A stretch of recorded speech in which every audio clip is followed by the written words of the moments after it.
time goes by and yet I wonder, are you and me still the same? Are you still loving the game? I know I don't. You cast your spell and I went under. Ladies and gentlemen, you are listening to Life Well Lived by Omobola Stephen. It's an engaging and enlightening talk show on life, relationships, and the business of life. Grab a cup of juice and just chill. Life Well Lived by Omobola Stephen. Live life. Live fully.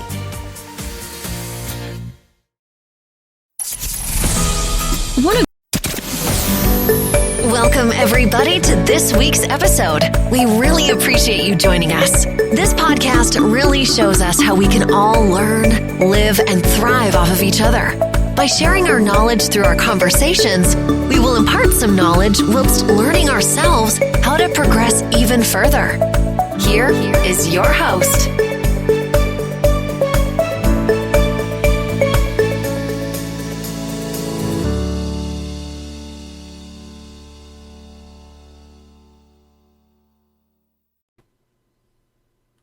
Good to have you on the show once again. This is Omobola Stephen, your host on Life Well Lived by Omobola Stephen. This podcast focuses on self-development and personal improvement topics which are disruptive by relocation of expert professionals who come to the show to share their insight on topics on the personal development and self-improvement. I'm inspired and also happy to have E.A. Csolkovits on the show today. Now, E.A. Csolkovits is an author and is the founder of Givers University. He's here to talk more about the givers and takers, right? I know you like to know more about what it's all about. Welcome to me on the show today, E.A. Csolkovits. Thank you so much for having me on your great show, and I look forward to being able to share some hopefully great information with your listeners. Thank you. Thank you once again. I'm looking forward to your expertise on today's show. Now, the question is, what is the person? Well, I appreciate you asking that. Thank you. We actually teach something that is really astonishing to me that it isn't being taught anywhere else, and we clearly have found out that is the case. We teach people a skill that is basically in one word called discernment. And first, I want to say to all of your listeners, we love everybody. I say that again. We love everybody, and we teach people how to separate the person who we love from their deeds which we may not love. And we teach them how to observe, not listen to what people say, but to observe what they're doing.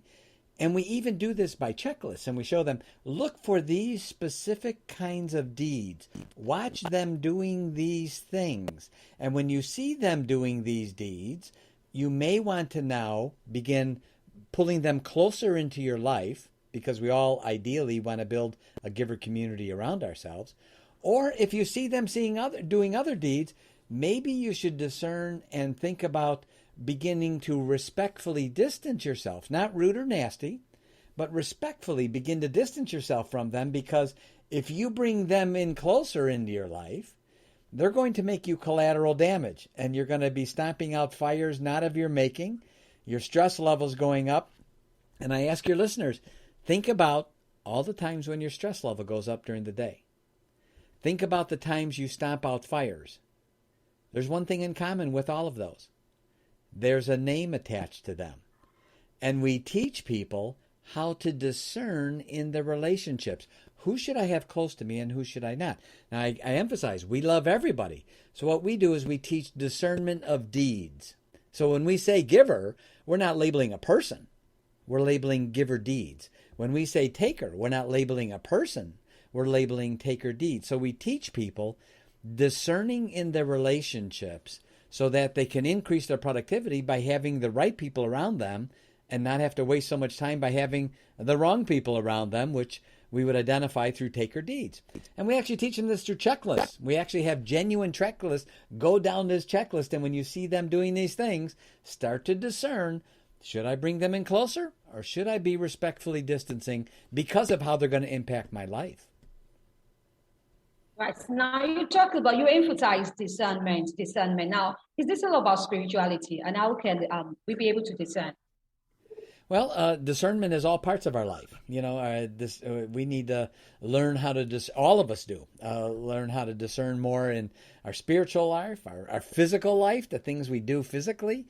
Certainly our discern more in our mental, discern more in our emotional. So discernment, in one word, is something that simply is not being taught that much today. And interestingly enough, it's a skill.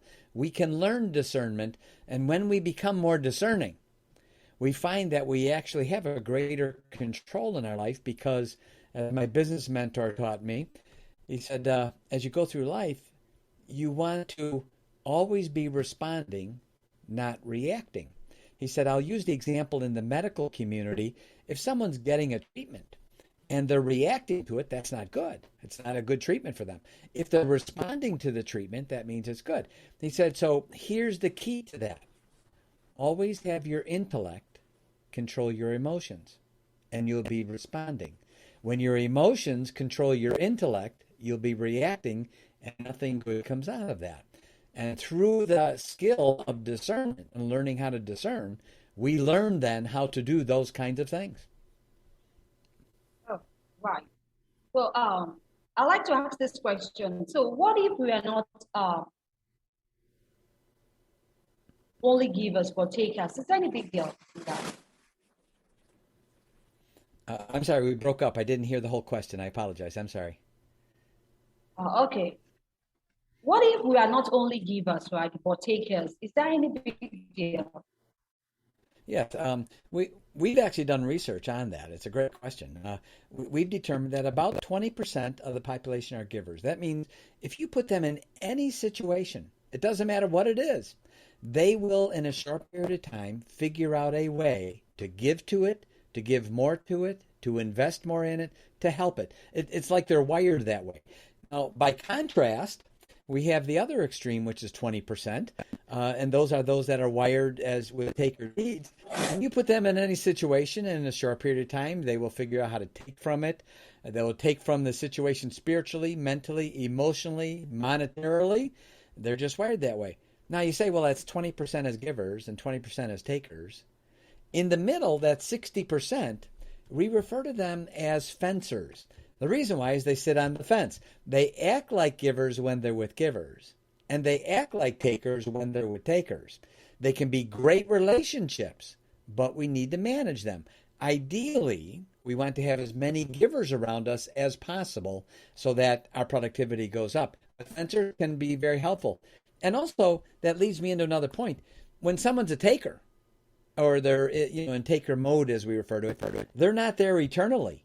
They can make the choice. And we even teach through the courses at Givers University how someone can move from being a little too, let's say, takerish, if you will, into becoming more of a giver. And there's certain things they can do. And we teach, actually, as a part of that skill, what do you do? We call it a data reset. It's an acronym, DATA, which stands for declare and turn around. It's a data reset. So we teach them how to do that so that they get to be more giverish and they see the rewards and benefits as opposed to being on the other side of the fence. Oh, right. Ihe, I like you to take us a bit into your journey, how you get to this place you are now.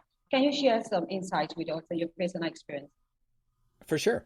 Thank you. I was born, I live in Michigan now in the United States, and I was born and raised in the greater Chicagoland area in Illinois.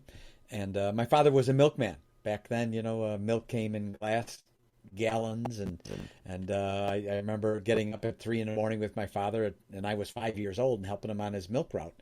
And then at 16 years old, I became a janitor, and I had two extraordinary events happen while I was a janitor. One was a lady I was able to meet. For your listeners, when I say the name, it won't mean anything, but when I make the movie reference, they will know who I mean. There was a movie out a couple of years ago. It's still out now. You can still see it. In fact, I just watched it again this past, I think, Saturday. And the name of the movie is called The Founder. It's about McDonald's, and Michael Keaton plays Ray Kroc. And the whole movie, and by the way, I lived that whole experience. I lived in the greater Oak Brook area where the world headquarters for McDonald's was. And, so, and in the movie, Michael Keaton, who plays Ray Kroc, is constantly talking to a lady, and she's in the whole movie, outside of his office, and that lady is June. That's June Martino. When I was 16 years old as a janitor, I cleaned that woman's house every single Wednesday. And she was quite an amazing lady. When I met her, she had the third most controlling stock in McDonald's hamburgers. She was actually the first woman to ever trade on the floor of the New York Stock Exchange. She was an amazing woman. And one day I asked her, because I was in there every single Wednesday, the janitorial service that I worked for had her account and cleaned her house. She had a full-time maid and butler, but we did the heavy work, if you will, cleaning the pool and that kind of thing, and the garage, et cetera, et cetera. So one day I asked her about the whole McDonald's story, and she shared it with me. I can share with you for your listeners that ever see the movie, and they should. It's a great view. In the beginning of the movie, it says this is based on a true story. That's true. It's based on a true story, but it's not the true story. Right? There's a lot of Hollywood drama in it. But she shared with me the importance of a mentor. She shared with me that Ray was her mentor. And because of that, I thought, man, I need to, if I could find a Ray Kroc, if I could find a mentor. And it wasn't a couple months later, I met a gentleman who later on became my mentor. So I became a huge advocate for having mentors. And I can share with you, and I say the following thing, not to be braggadocious in any way, because it wasn't me, it was what I learned. By the time I was 23 years old, I became a millionaire. At 33 years old was the first year I ever earned $1 million in 1 year in salary after I'd paid all my taxes. That's not business income, that's personal income. And at 33 years old. Now, why? It wasn't me. I was still the son of a milkman, burnt out janitor. It was because I learned from someone that knew how to do it, that had already done it. So the most important part of anyone's journey that wants to be happier, that wants to be more prosperous, learn from someone who's done it. Why in the world would anyone want to start out just on their own, blatantly, usually because of ego, go out there and start making their own mistakes? I can share with you, I did have one superpower, and this was very critical for me. I had the ability to say, I don't know about that. I'd like to learn about that. Could you teach me about that? That was my superpower. It wasn't all important for me to be the smartest person in the room, because my mentor said, if you're the smartest person in the room, you're in the wrong room. There's nothing for you to learn there. Go into the other rooms, right? And so I became a huge advocate. And actually what's wonderful about your podcast is it's a form of mentoring, and that your followers should share with others, and they're sharing a great thing with them, and, learn from other people, not ones that haven't done it. I refer to them as educated idiots. And I say that in a nice way. I don't mean it derogatorily, but they have all the book information. They have all the book knowledge, but zero execution and implementation skills. They don't know how to do it. They've never done it, right? So part of discernment is being able to see, all right, how do I find out who are the people that have actually done it, not the ones that are educated idiots? Because the ones that have done it, if they've done it, there's something else they have made many, many mistakes along the way that they can teach you what not to do. The educated idiot can't teach you what not to do because they've never done it. So those things are a critical part of mentoring. And this man, my mentor, Sam Robbins, became the father I never had, even though I had a father. And I became the son he never had, even though he had a son. So he was an amazing gentleman, and I was so blessed to have him in my life with the things he taught me and the experiences in life, if you will. So that's a little bit about the background. And actually, when I was 19 years old, to sort of finish that up to today, when I was 19 years old, I asked this same man, Sam Robbins, my mentor, I said, Sam, will you teach it all to me? Teach me don't hold back. I want to know it all. Teach it all. He said, I will, but I want one thing from you. When the time is right, and you will know that time, I want you to teach as many people as possible everything I taught you. So at 19 years old, I made a vow. I made an oath.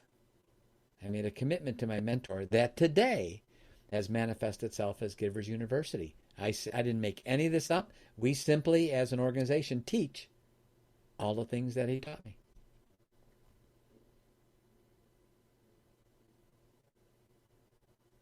Really inspiring. He is.